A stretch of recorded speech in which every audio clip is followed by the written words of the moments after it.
Hello everyone, তো তোমরা সবাই কেমন আছো? তো এই ভিডিওটা ছাড়তে আমার একটু দেরি হয়ে গেল। তখন বাজে ঘড়িতে বিকেল 5টা বাজেনি, 5টা বাজতে 10 মিনিট বাকি। তো আমি আর শিউ রেডি হয়ে গেছি। দিনটা ছিল 30শে এপ্রিল। তো শিউয়ের স্কুলে ওই দিন অ্যানুয়াল প্রোগ্রাম ছিল। তো বিকেলবেলা রেডি হয়ে আমি আর শিউ স্কুলে চলে এসেছি।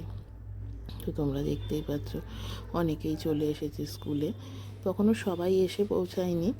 তো আস্তে আস্তে সবাই এসে পৌঁছাচ্ছে। সবাই টুকটুক করে এসে আবার রেডিও হচ্ছে। যারা পারফরমেন্স করবে স্টুডেন্টরা, তারাও এসে সব রেডি হচ্ছে। তো আমরাও মোটামুটি সবাই চলে এসেছিলাম স্কুলে।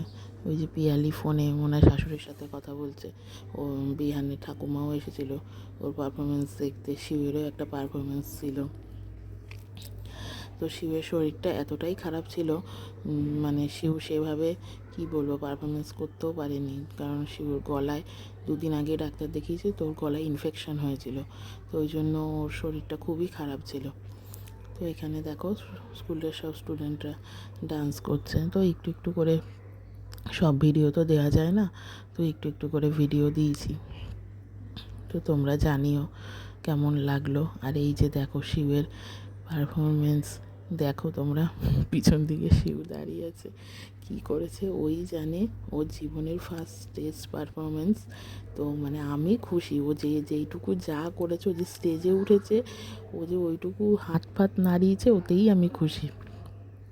তো খুব ভাল লাগছিল। প্রত্যেকটা বাচ্চাই এটা শিবের মানে ক্লাসের সবাইকে এই পারফরমেন্সটা করতে করেছে ওরা।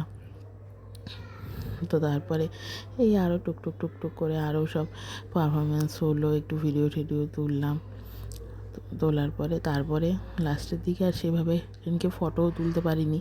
মানে ফাংশান শেষ হয়েছে আর এত মানে হাওয়া দিয়েছে, ওই জন্য সেভাবে আমরা ফটো তুলতেও পারিনি। এই যে ওদের একটাই ফটো খালি তুলেছিলাম।